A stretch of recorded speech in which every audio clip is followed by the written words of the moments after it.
তোমাদের অন্তরে নতুন আত্মা স্থাপন করব। হ্যাঁ, তারপর কি বলছে বলে তোমাদেরকে নতুন হৃদয় দেবো। জগতের হৃদয় তো পুরাতন হৃদয়। হ্যাঁ, যত নচ্ছা যত কিছু মানে কালীন ওই জগতের মধ্যেই ছিল, প্রত্যেকের মধ্যেই ছিল, একবারে কালিমা লিপ্ত যাকে বলে।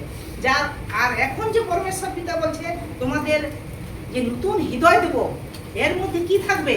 এর মধ্যে থাকবে স্নেহ, মায়া, মমতা, প্রেম। এই হৃদয়টা দেবো। হ্যাঁ, বলছে নতুন হৃদয়, অর্থাৎ জগতের সেই পুরাতন সেই বিদ্বেষমূলক যে হৃদয় যে আমাদের ছিল, হিংসা, আড়ি, ঘৃণা, এই সমস্ত সেগুলোকে ত্যাগ করে তোমাদের এই নতুন, তোমাদের মধ্যে আমি দয়া, মায়া, মমতা, স্নেহ, প্রেম যা যাবতীয় পরিপূর্ণ করব। আর আমি তোমাদের মধ্যে নতুন আত্মা স্থাপন করিব।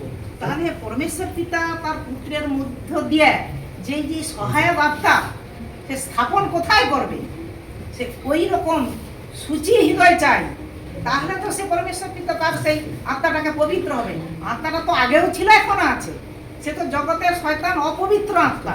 আর পরমেশ্বর পিতা তার বাক্যের দ্বারা সন্তানগণকে সৎ পথে চালনা করছে, সুবুদ্ধি দিচ্ছে, সুমতি দিচ্ছে, সুবিবেক দিচ্ছে, চেতনা প্রদান করছে। সেই হৃদয়ে পরমেশ্বর পিতা এই সেই আত্মাকে স্থাপন করবে।